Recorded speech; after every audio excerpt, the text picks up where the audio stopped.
빌립보서 4장에 지금 읽은 말씀은 사도 바울이 빌립보 교회를 개척하고서 교회에 그 성도들이 계속 예수님을 믿는 믿음이 성장하기를 바라는 마음에서 그 애정을 가지고서 쓴 글인데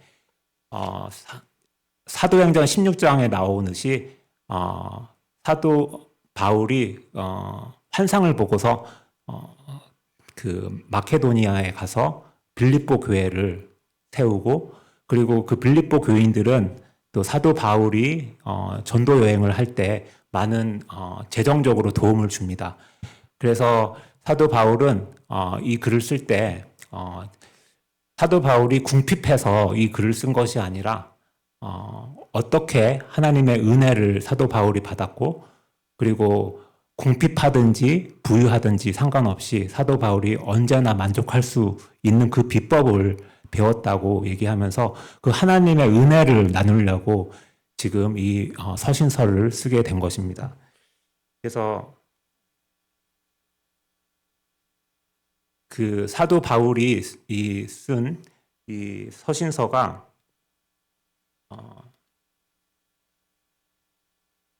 내가 궁핍함으로 말하는 것이 아니니라 어떠한 형편에든지 나는 자족하기를 배웠노니. 그래서 나는 궁핍함으로 말하는 것이 아니라고 얘기를 했습니다. 그래서 사도 바울은 이 재정적인 지원을 요구하며 이 편지를 쓴 게 아니라, 그래서 궁핍함을 만족시키려고 이 편지를 쓴 게 아니라 어떤 형편에든지 나는 자족하기를 배웠노니. 그래서 어떻게 이 자족하기를 배웠는지 이것을 초점을 둬서 얘기하려고 이 편지를 쓴 것입니다. 그래서 사도 바울은 그 다음에 구절을 보면은 나는 비천에 처할 줄도 알고 풍부에 처할 줄도 알아 모든 일 곧 배부름과 배고픔과 풍부와 궁핍에도 처할 줄 아는 일체의 비결을 배웠노라 라고 얘기를 하고 있습니다. 그래서 사도 바울은 이렇게 재정적으로 여유가 없을 때도 있었고 재정적으로 풍부할 때도 있었습니다.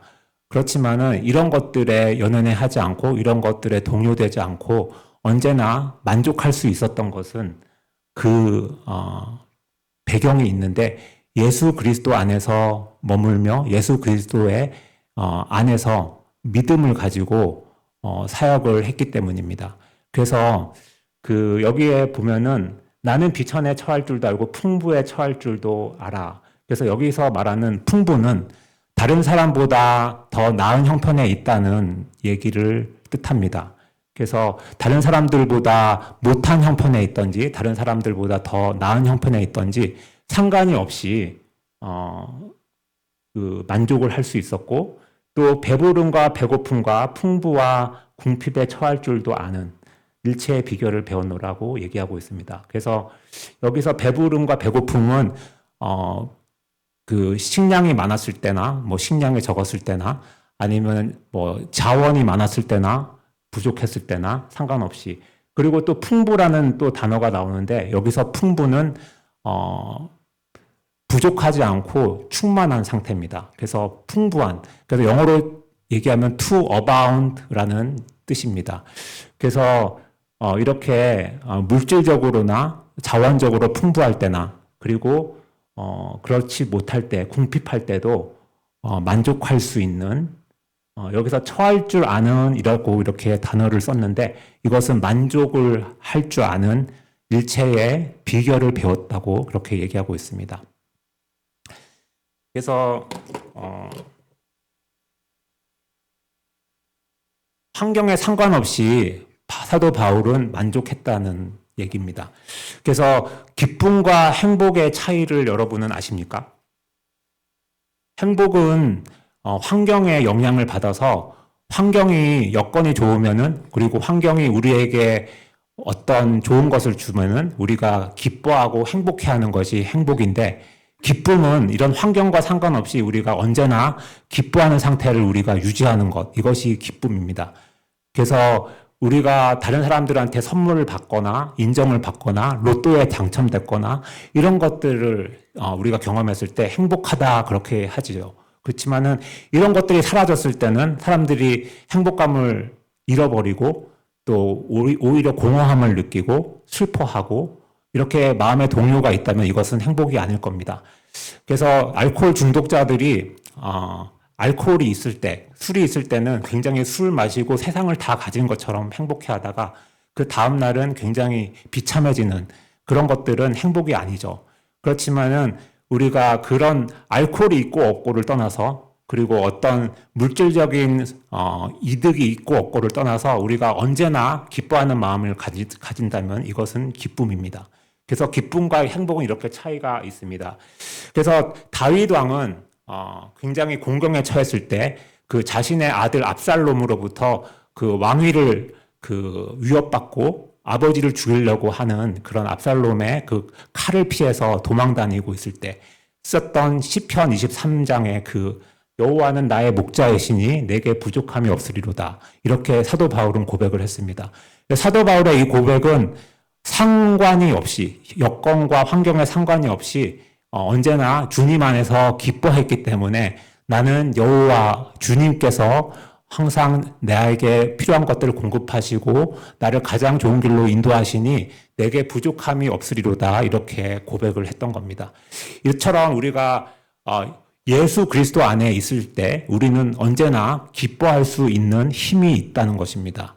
그래서 사도 바울의 이 고백처럼 우리가 언제나 기뻐할 수 있는 것, 상황에 상관없이, 여건에 상관없이 항상 만족할 수 있는 것이 기쁨입니다. 제가 레크레이션 세라피를 할 때 그 클라이언트를 만나서 레크레이션을 제공을 하는데 한 클라이언트는 자폐증을 갖고 있는데 요즘에 파트타임 잡을 구해서 굉장히 행복해 하면서 특히 월급을 받을 때 너무 행복해 해요. 그래서 2주마다 월급이 나오는데 항상 쇼핑을 하면서 신발을 두세 달에 한 번씩 이렇게 사는 습관이 있더라고요. 그래서 한 번은 조단 농구화를 사면 그 다음엔 브론즈 제임스 농구화를 사고 이렇게 신발을 모으는 것이 굉장히 즐겁고 그리고 중독된 것 같아요. 그래서 이 친구는 월급을 받으면은 하루 이틀 만에 월급을 다 써요. 그리고서 자기 파산됐다고 하고 그런데 신발은 항상 사고 이런 친구인데 그래서 인간의 욕심은 이렇게 끝이 없는 것 같아요. 뭐를 우리가 욕구하는 것을 가지면 또 다른 더 좋은 것을 가지려고 하고 우리가 어떤 목표를 이루면은 또 더 높은 목표를 이루려고 하고 더 많이 가지려고 하고 더 많이 벌려고 하고 더 많은 높은 지위를 얻으려고 하고 이런 것들이 끊임없이 인간의 욕망 때문에 일어나는 만족을 모르는 그런 삶을 살게 되는 거죠. 그럴 때 우리의 삶은 암흑 속에서 허덕이면서 계속 중독된 그런 상태에서 그렇게 만족이 없고 기쁨이 없고 계속 공허하고 이런 삶을 살게 되는 거죠. 그리고 제가 또 하나의 클라이언트는 그 클라이언트는 뇌성마비예요. 그래서 손과 발을 잘 사용하지 못해요. 그래서 물을 먹어도 누구의 도움이 꼭 필요해요. 그래서 물을 먹여줘야 되고 그런데 이 친구는 크리스찬이에요. 그래서 찬양과 말씀을 들려주면 너무나 행복해해요. 그러면서 본인은 지금 21살인데 인지 능력이 좋아서 대학에서 공부도 하고 있어요. 그러면서 본인은 얘기하기를 과거에 어릴 때 2번의 큰 수술을 했는데 하나님께서 여태까지 살려주신 것이 하나님의 은혜고 나는 그 은혜에 너무 감사하고 있고 하나님께서 나를 휠체어에 이렇게 놓이신 그 목적이 있을 거라고 생각을 하더라고요. 그 말을 듣고서 저는 많이 놀랬고 감명을 받았습니다. 이처럼 자기의 본인의 처한 상황과 환경에 관계없이 예수 그리스도 안에 우리가 있을 때, 예수 그리스도의 사랑 안에 우리가 머물 때 우리는 만족할 수 있습니다. 그래서 우리가 이 시편 23장에서 보여줬듯이 우리가 이런 언제나 주님 안에서 만족하는 삶이 우리에게 있다는 것이죠. 우리가 이렇게 만족하는 삶과 다르게 또 만족을 하지 못하는 삶은 계속 우리의 육체적인 욕망을 우리가 제어하지 못하고 계속 육체적인 욕망을 갈망하면서 이것을 계속 육체적인 욕망만 채우려고 할 때 그때 우리에게는 공허함이 오고 결국은 슬픔과 좌절과 낙담이 오고 암흑 속에서 허덕이는 비참한 삶을 살게 되는 거죠. 그것이 구원이 없는 삶이죠. 그래서 예수님께서는 사마리아 땅에 가서 그 물을 마시려고 할 때 그 사마리아 여인이 그 우물을 뜨러 왔는데 예수님께서 물을 좀 달라고 했을 때 그 사마리아 여인이 왜 유대 사람이 사마리아 사람한테 이야기를 거냐고 우리랑 상관없지 않냐고 했을 때 예수님께서는 당신이 내가 누군지 알았더라면은 물을 달라고 했을 거라고 얘기를 합니다. 그래서 예수님이 그 메시아라는 걸 모르고 사마리아 여인은 계속 얘기를 하다가 남편을 불러오라고 그 예수님이 말씀하시죠. 그때 그 사마리아 여인이 남편이 없다고 얘기를 하고 그리고 그 예수님이 과거에 남편이 5명이 있었는데 다 남편이 아니었고 지금의 남편도 남편이 아니라고 그렇게 얘기를 하죠. 그러면서 사마리아 여인은 예수님이 그 모든 것들을 다 아시는 것을 아시고 알고서 예수님을 믿게 됐죠. 그리고서 그 동네에서 그 예수님의 그 메시아라는 것을 알리고서 복음을 전하면서 그 동네 사람들에게 그 복음이 확산되는 그런 역사가 일어났죠. 그래서 이처럼 우리가 마시는 물이 우리가 계속 갈증이 나는 것은 우리가 우리 욕구를 채우기 위해서 우리가 어떤 것을 마실 때, 어떤 것을 먹을 때 우리에게 만족감을 줄 수 없는 거죠. 언제나 우리는 다시 목마르다고 그렇게 예수님은 말씀하십니다. 이 우물을 먹었을 때 그 사마리아 여인이 계속 목마를 거라고 그렇게 얘기를 합니다. 그리고서 진정한 물은 내가 주는 이 생명수를 먹었을 때 당신의 목마름은 해소가 되고 당신은 영생을 사는 샘물을 마실 거라고 얘기를 합니다. 그래서 요한복음 4장 14절에는 내가 주는 물을 마시는 자는 영원히 목마르지 아니하리니 내가 주는 물은 그 속에서 영생하도록 솟아나는 샘물이 되리라 이렇게 말씀하십니다. 이처럼 우리에게 예수 그리스도가 주는 기쁨으로 우리에게 속한 그런 욕망이나 탐욕을 우리가 제어할 수 있고 또 우리가 참 기쁨을 발견할 수 있는 것입니다. 그래서 우리의 이 기쁨은 환경에 상관없이 만족하는 것이 예수 그리스도 안에 있을 때 예수 그리스도를 아는 믿음과 그 믿음을 바탕으로 하나님의 사랑이 우리 마음 가운데 충만해졌을 때 우리는 언제나 만족하고 기뻐할 수 있는 것입니다. 그리고 만족은 선천적으로 타고나는 것이 아닙니다. 만족은 우리가 배우는 것입니다. 그래서 빌립보서 4장에 보면은 사도 바울이 얘기하기를 내가 궁핍함으로 말하는 것이 아니라 어떠한 형편에든지 나는 자족하기를 배웠노니 배웠다고 얘기를 합니다. 그리고 나는 비천에 처할 줄도 알고 풍부에 처할 줄도 알고 모든 일, 곧 배부름과 배고픔과 풍부와 궁핍에도 처할 줄 아는 일체의 비결을 배웠노라. 그래서 영어로 보면은 I've learned 이렇게 현재 진행형을 쓰고 있습니다. 그래서 지금 계속 배우고 있는 거라고 얘기를 합니다. 이처럼 우리가 만족은 우리가 계속 배워나가는 것입니다.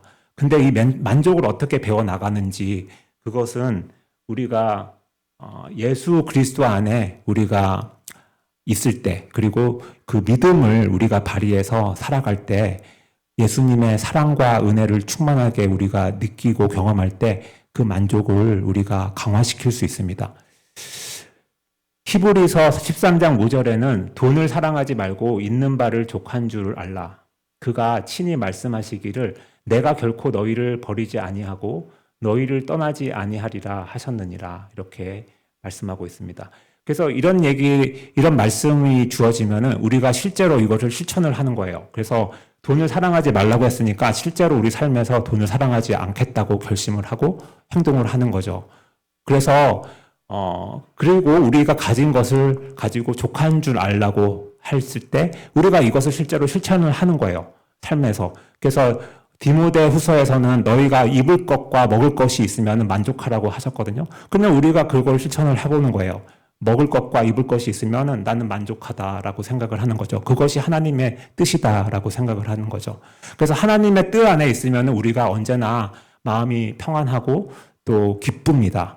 그것은 하나님의 뜻이 가장 최선의 뜻이고 또 하나님께서는 우리를 가장 최선의 길로 인도해 주시기 때문에 하나님의 뜻 안에 있으면 그 길이 아무리 어렵고 힘들어도 우리에게는 평안이 오고 우리에겐 기쁨이 오고 또 우리에게 그것이 힘이 돼서 우리가 능히 그 어려움을 극복하고 이길 수 있습니다. 그것이 우리가 만족을 배우는 비법입니다. 사도 바울도 여러 가지 어려움과 고난을 겪었습니다.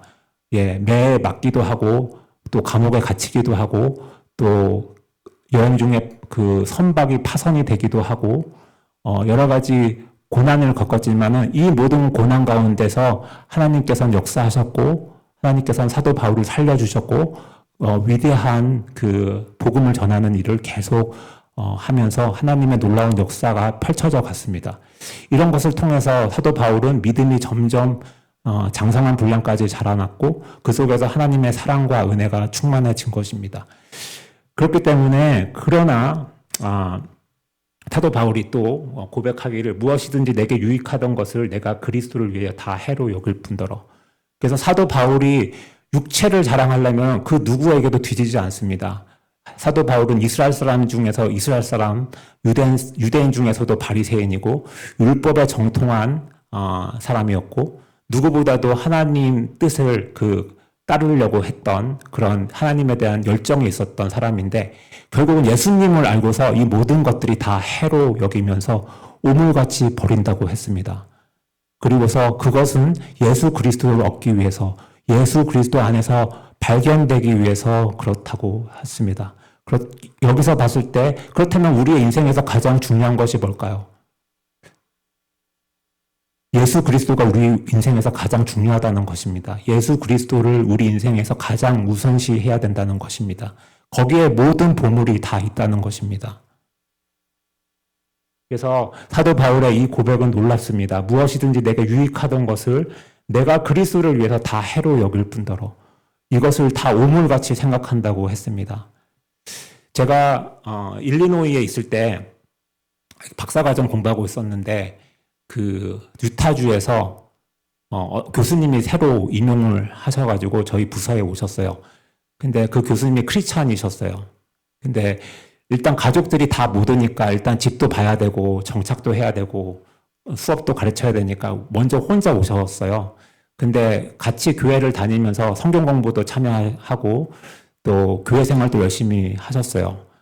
그러면서 혼자 라면 먹을 때도 많았고 여러 궁핍할 때도 많았고 어려운 가운데 한 학기를 잘 보내셨는데 예수님 곁에 계속 붙어 계시면서 예수님 한 분밖에 믿을 분이 없으니까 예수님 한 분 붙잡고 그렇게 신앙생활 하시면서 그때 어려움을 잘 극복하시고 한 학기를 성공적으로 잘 보내시고 또 좋은 집을 마련하셔서 그 다음 학기에 유타에 있는 가족, 대학생 아들과 갓난아기와 아내와 다 같이 살면서 아주 기쁘게 또 정착하시면서 풍요하게 살게 되셨어요.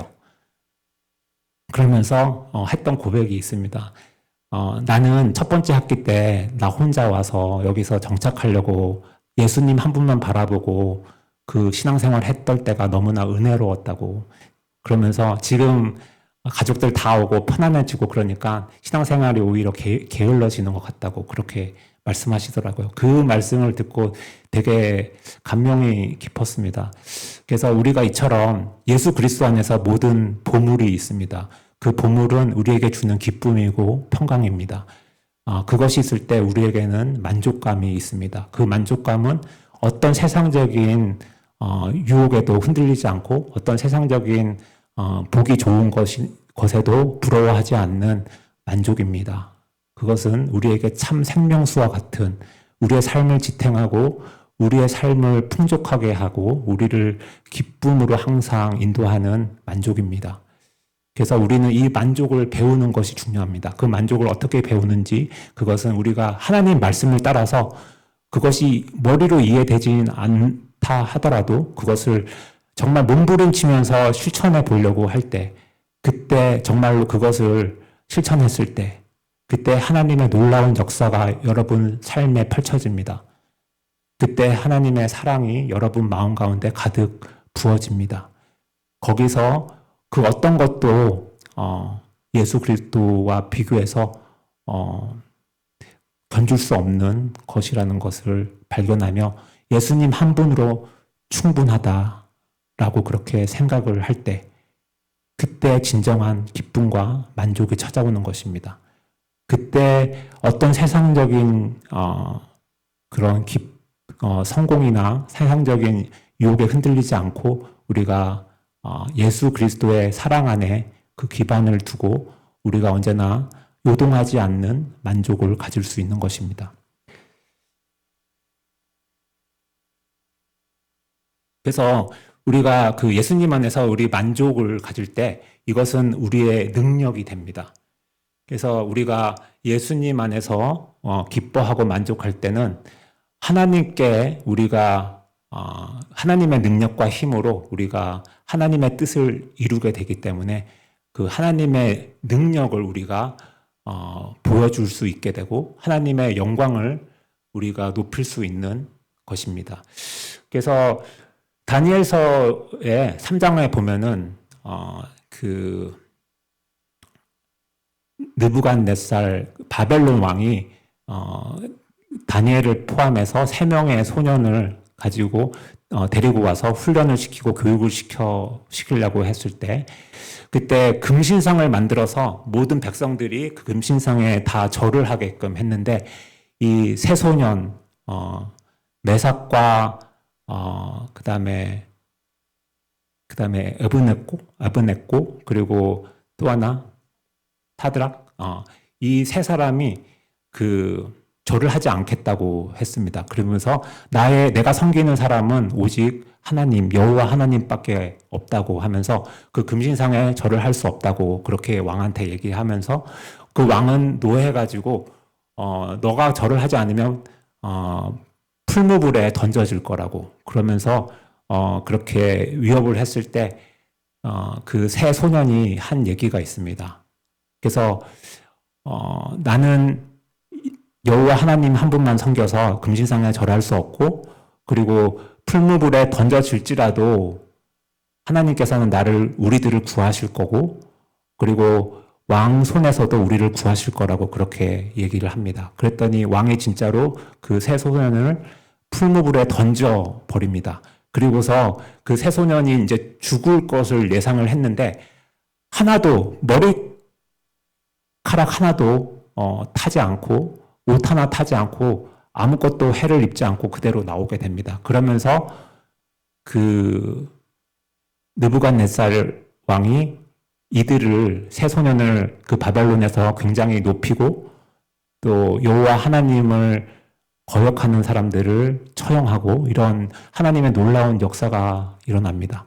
이것은 예수님 안에서 그 만족함이 있는 그 세 소년이 그 믿음을 발휘했을 때 그때 하나님의 그 놀라운 능력으로 그 하나님의 영광을 높인 것입니다. 그래서 그 하나님의 능력이 그 불에 타지 않는 그 능력을 보여주면서 하나님의 그 영광을 높인 거죠. 마찬가지로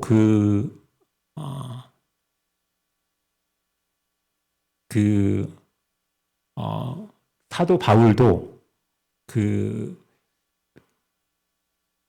복음을 전하다가 감옥에 갇혔을 때 그때는 세상적으로 봤을 때는 정말로 실패이고 그리고 참혹하고 비참한 그런 현실인 것처럼 보일 수 있겠지만은 사도 바울은 감옥에서도 그 끝까지 하나님을 믿는 믿음으로 복음을 전하고 또 서신서를 써서 그 개척교회 교인들에게 믿음을 더 강화시키고 예수님의 사랑과 은혜를 전하며 계속 그 복음을 확산시켜 나갔습니다. 이것도 그 예수님 안에서 만족할 때 그 하나님의 능력이 사도 바울을 통해서 또 복음을 이렇게 전 세계적으로 확산하는데 기여를 한 거죠. 그것은 사도 바울이 감옥에 있든 감옥에 있지 않든 상관없이 그렇게 하나님의 놀라운 역사가 그 사도 바울이 언제나 기뻐하고 만족하면서 하나님의 뜻을 이루려고 할 때, 하나님께 순종할 때 이 놀라운 하나님의 역사가 일어난 거죠.